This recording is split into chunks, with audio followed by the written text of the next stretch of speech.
Fox News Alert, big developments today on Capitol Hill. House Majority Leader Kevin McCarthy dropping out of the race for Speaker. This comes as something of a shock following his public endorsement from sitting Speaker John Boehner. The House GOP conference was scheduled to vote on a new leader today. Well, that vote now postponed. Presidential candidate Rand Paul on the GOP side joins me now live. Great to have you back on the show, Senator. So what do you make of the so-called, chaos or whatever is going on in the House today? I don't think I'd call it chaos, but I would say that the grassroots and conservatives across the country are unhappy with Congress because they don't think that a Republican-controlled House and a Republican-controlled Senate are doing enough to exert the power of the purse or push back against the president. And I think that's what this represents, is that people in the House are saying, enough's enough, we want something new. Yeah.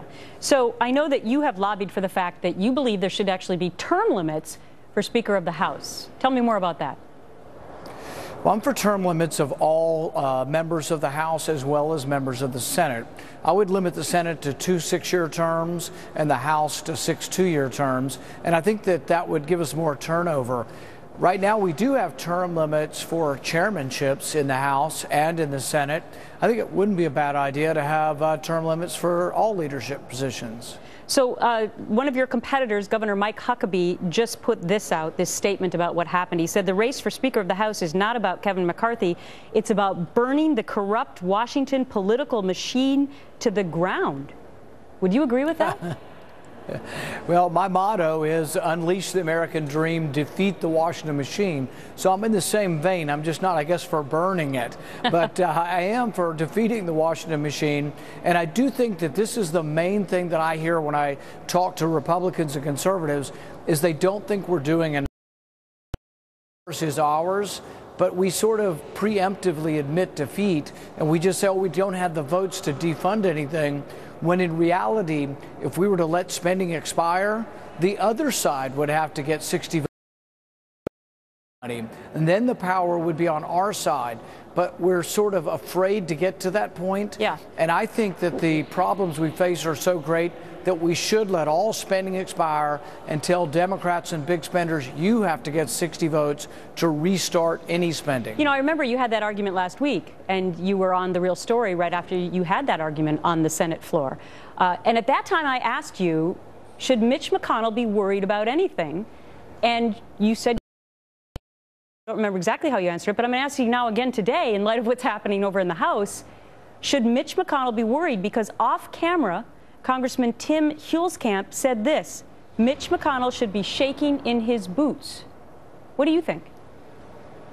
I think my perspective would be a little bit different. I would say that every elected congressman and every elected senator should be very aware that the grassroots is unhappy. They're very upset that official Washington does not appear to be standing up and using the full force of our office. They wonder why they expended so much effort to elect conservatives, and then it turns out we're not using our full force. We have both the Senate and the House. There is no excuse for us not to stand up to the president and say, enough's enough. We're not spending any more money on these wasteful and offensive programs. But there doesn't seem to be that will or that courage in Washington. But I'm advocating for everyone to stand up and say, well, let it all expire. Let's stop the spending. Okay. And let's tell the other side they need 60 votes to restart it. Well, maybe it started today. I'm not sure.